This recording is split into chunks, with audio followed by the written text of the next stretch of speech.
going to go to line 3. She has been waiting patiently, and I'll give her credit for this. She is the MHA that is always calling to tell us about what's going on in her district, and that's an important job of an MHA. She clearly hasn't forgotten her media skills. So how's that for an introduction, Pam Parsons? There, I'm giving you lots of sunshine because you're going to tell me about lights, so go ahead.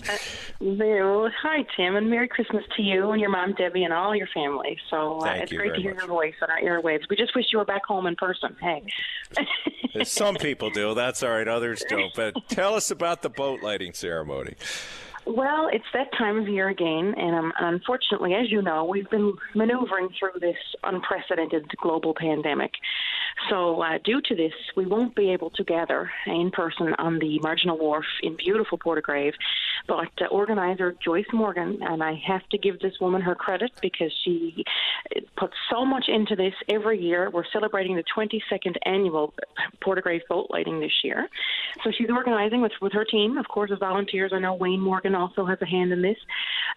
They're putting together a beautiful virtual ceremony, which will kick off tonight at 7 o'clock. And everyone can tune in on their Facebook page, the Portagrave Boat Lighting Facebook page, to celebrate the 22nd. And also, Tim, a hats off to all of our harvesters, of course, the boat owners, because this wouldn't be possible, of course, without them.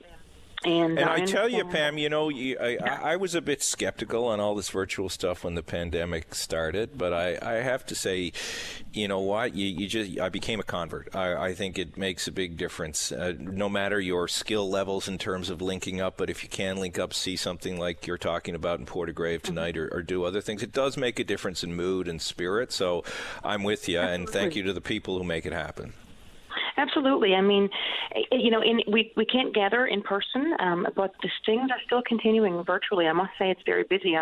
It's still a busy Christmas time for me as an MHA in my district of Harbour Grace, Portagrave. There's so many things happening virtually, so many things to tune into, and it's wonderful. And again, hats off to everybody who puts the time into putting these things together, because it makes a big difference. As you said, people at home. I mean, right now we're going through a time that we've never experienced. Well, I certainly haven't experienced in my lifetime. And even the House of Assembly, the layout there is completely different, and we're doing things different. You should see you've probably seen the floor plan of the House. I mean, members are literally I've seen I've seen some video inside, and it's good you're not doing fundraisers because you get in trouble. You guys shouldn't have had those earlier. Anyway, that's a whole separate conversation. All right, Pam, thank you. Thank you for the call. A couple other things, though, if you don't mind. Again, that boat lighting, so tune in 7 o'clock. And there's more than 50 boats that are lit up this year. And again, everyone's welcome to drive down in a safe manner, to stay in their cars, or they can get out and walk around the community in a safe manner. But also, very important, seniors. I have quite a few seniors clubs in my district, and I'm happy to say I've got some funding coming their way for the Seniors Club in Upper Island Cove, St. Peter's, Spaniards Bay Goodwill Seniors, Bay Roberts 50 Plus Club, as well as the Portagrave Heritage Society. We've got some grants coming to them to help with their healthy community living. And there's much more to talk about, but I understand that we're under a time constraint. We still need revenues here at Private Radio. Yeah, Merry Christmas to you, Pam, and everybody in Portagrave. Thanks for the call. Take good care and stay safe. All right, that was Pam Parsons, MHA for Portagrave. Now to get some of those revenues to keep everybody here working, time for a commercial break here on VOCM. This is Open Line on VOCM. Welcome back to Open Line. Tim Powers here for Patty, almost halfway through the show, and it's been filled with energy and lots of interesting topics from UFOs to railways. And we're going back to the railway this morning. Kevin, on line 4, you want to talk about the Railway Museum. Welcome to the program. Thank you, Tim. First, I want to say, though, is that last advertisement there for James. Oh, I'm losing you. The last advertisement there, Yeah, I think. Are you on a cell, Kevin? If you're on a cell, stay in one spot there because you're breaking up. What about now? Perfect. Stay right there. Okay. Well, I think James and Noseworthy there now, your last advertisement. Perhaps somebody should refer them to the provincial government. Well, the Premier was just listening, so he's heard the referral. Go ahead. Hey, boy.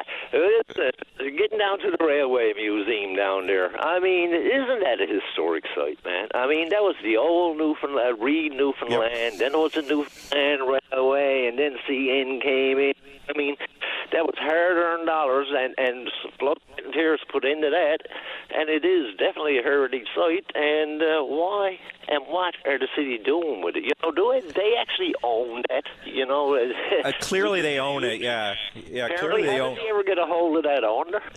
I do not know that history. We're trying to get Mayor Breen to get the information there. But doesn't it come down to us, though, to a certain degree? Like, Kevin, if we don't go to these museums, if we don't spend money, and that's the way they get revenue, then we can't be surprised, sadly, when the city and or others are forced to shut them down. Oh, you know, there are things that waste a lot of money in a lot of other places. But anyway, I won't go there. The issue that I'm saying is, you know, what are they doing with it? Why the secret? Why is it always with government, no matter at what level? Oh, just trust us, wait till it's done and over with, and it'll be a good deal. Well, excuse me, it doesn't belong to the city. It belongs to the residents of the city, if not the province. And, you know, they should have a say in what they want to do, and therefore the lack of trust in the governments. They won't tell you how it's done. Yeah, apparently, just to follow up, Mayor Breen is coming on the show.